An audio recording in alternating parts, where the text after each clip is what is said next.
misalnya di kelas bahasa Inggris aku tuh emang aku jago dalam bahasa Ini berasa melihat bakat Lula sendiri yang menulis bisa padahal dia bukan seorang introvert gitu, suaranya tuh bisa. Justru sebenarnya lewat album ini adalah ekspresi dia remaja untuk dicurahin ya, karena remaja biasanya butuh mengekspresikan diri kan.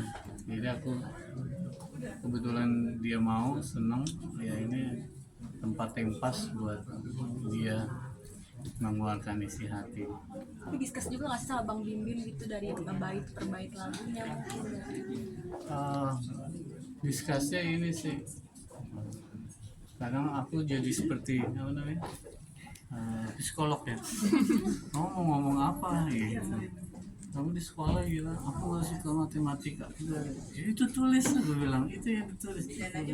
Jadi apa, tugas aku bukan bantuin bikin lagu, tapi membantu dia untuk muntahin hati gitu. Dan it works ya, it works. Dan ternyata dia dibalik ke introvertannya, kesendiriannya, kependiamannya, ternyata pemikirannya lihat dari lirik-lirik itu rebel tapi dalam hal Gen Z ya, yang walaupun pemikirannya rebel tapi secara kehidupan dia tetap anak mami.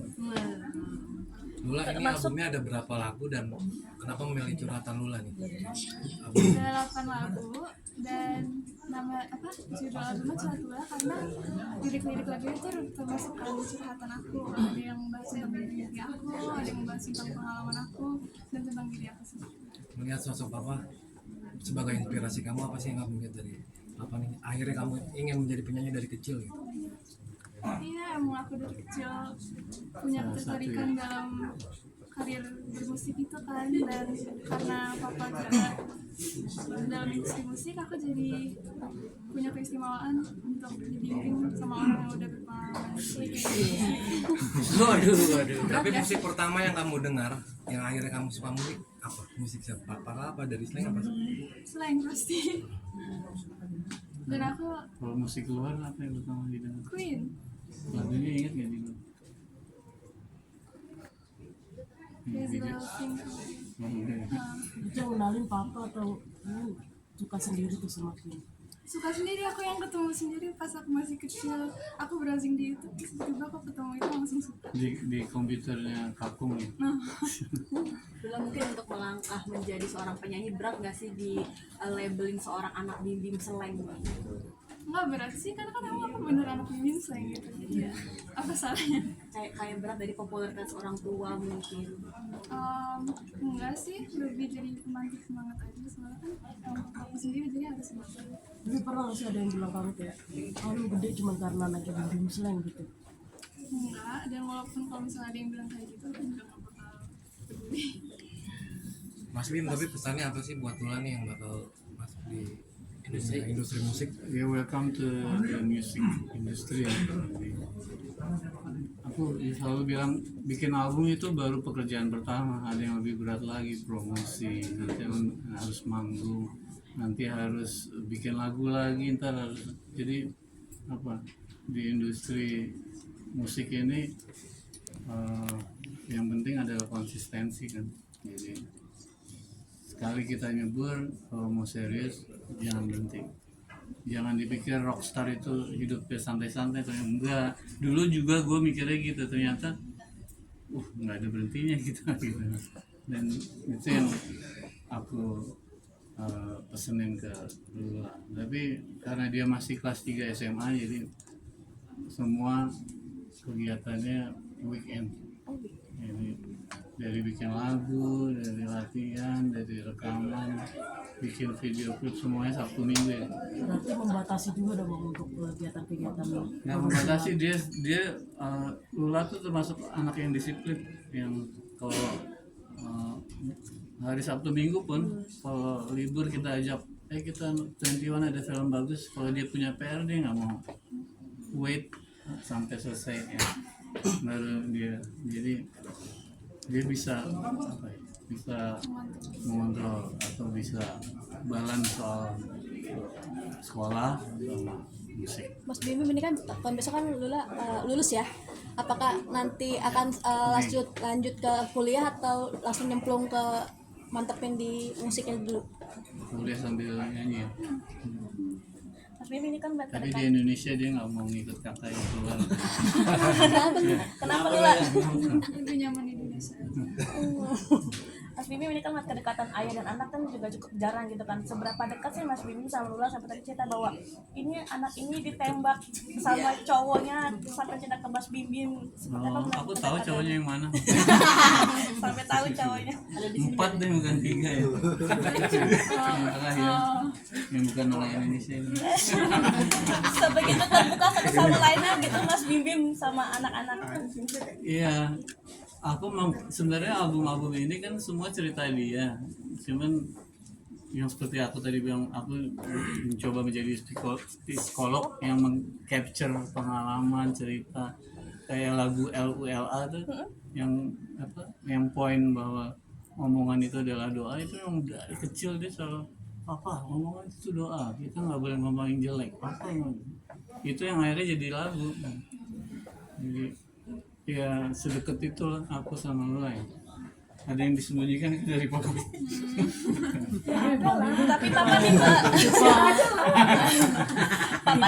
tipe ayah yang polisi banget tadi dibilang Protektif. atau memang luas santai gitu. Tanya dia seroker dong. itu gimana lu lah mungkin papa?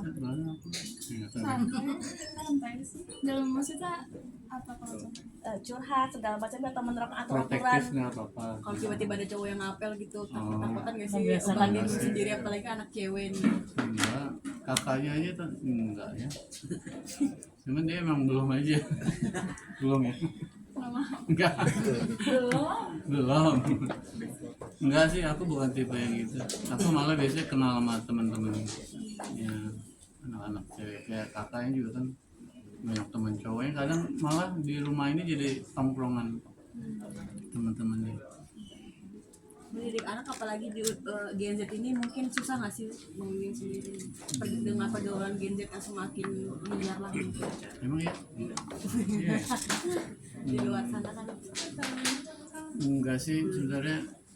Sebenarnya anak itu kan cerminan orang tua. Jadi orang tuanya sendiri yang harus sudah settle dan punya standar yang akhirnya menjadi contoh kan sebenarnya. Selama kita yang nggak kenapa-napa, insya Allah anak itu juga kenapa-napa sih. Karena kalau di keluarga baik-baik aja, anak-anak juga ikut sih. Insya Allah ya. Aku banyak yang broken home, kebanyakan ya orang tuanya juga ribut terus sih. Mau berlakukan jamal juga nggak sih ke Lula sendiri anak-anak? Enggak. Yang penting lapor. Masih di Kemang jam 2 padahal. Oh pernah kayak gitu pasti kayak gitu bisa Kakaknya dia belum. Enggak apa-apa. Nggak apa-apa. Asal pulang ke rumah atau ya udah bebas aja. Asal bilang. Asal bilang. Iya. Jadi kita tahu kan dia di mana, lagi ngapain sama siapa. Gitu aja. Tapi kenapa sih Bang yang membuat abang membebaskan anak-anak tadi kan bilang masih jam 2 tapi masih di rumah gitu. Kan kadang orang tua baru jam 10 udah pulang. I trust my children. Jadi percaya sama anak-anak. Kayak kakaknya kan ke luar negeri sekolah. Ya aku percaya. Selama komunikasi, selama lapor, kita tahu kemana aja. Udah kan. Sebenarnya orang tua cuma deg-degan karena di mana ya, sama siapa ya. Kalau kita tahu lagi di sini acara ini sama sini, ya udah aman. Tapi setuju nggak Bang tanggapan? paling apa masuk sendiri ya, nggak mau bukain pintu gitu. kan banyak. Udah tidur. Banyak tanggapan yang bilang anak semakin dikekang semakin liar, itu gimana Bang tanggapannya?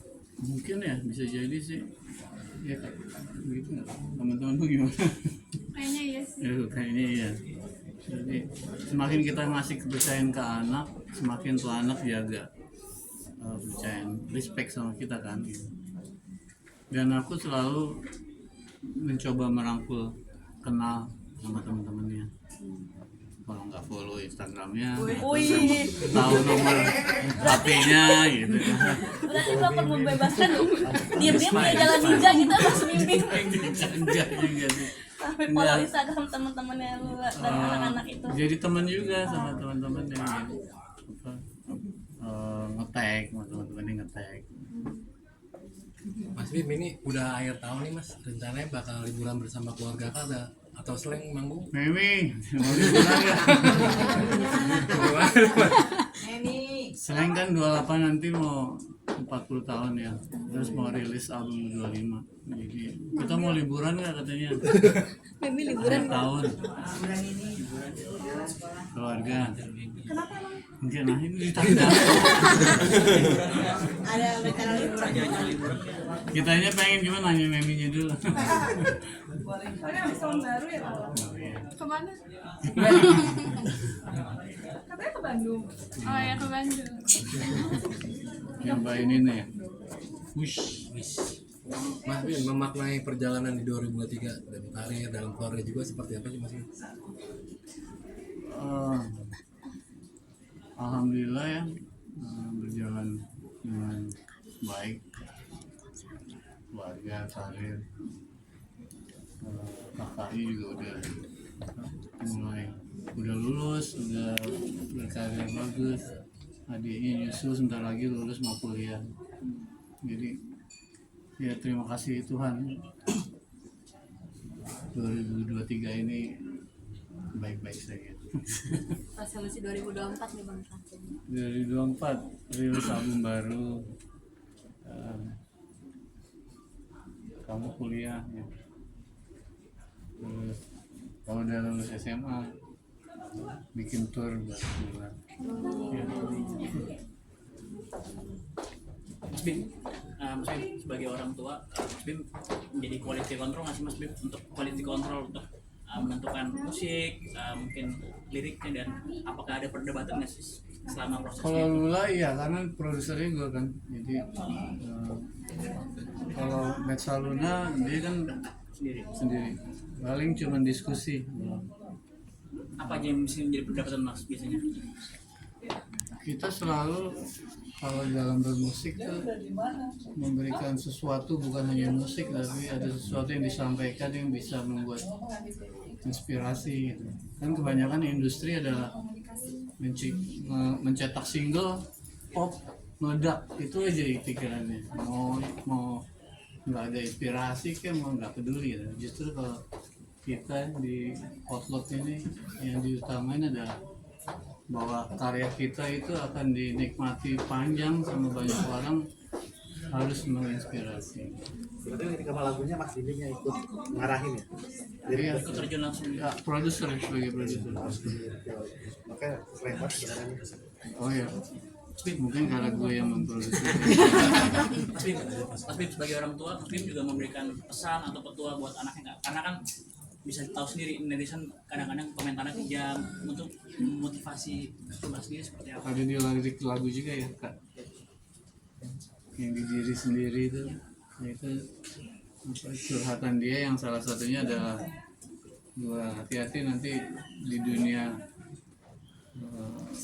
sosial media, apalagi kita sebagai artis atau musisi atau selebritis itu akan dikenal atau diperhatikan banyak orang, dan nggak semua orang itu suka sama kita, dan nggak semua orang itu baik di dunia ini, jadi lo harus siap menghadapi.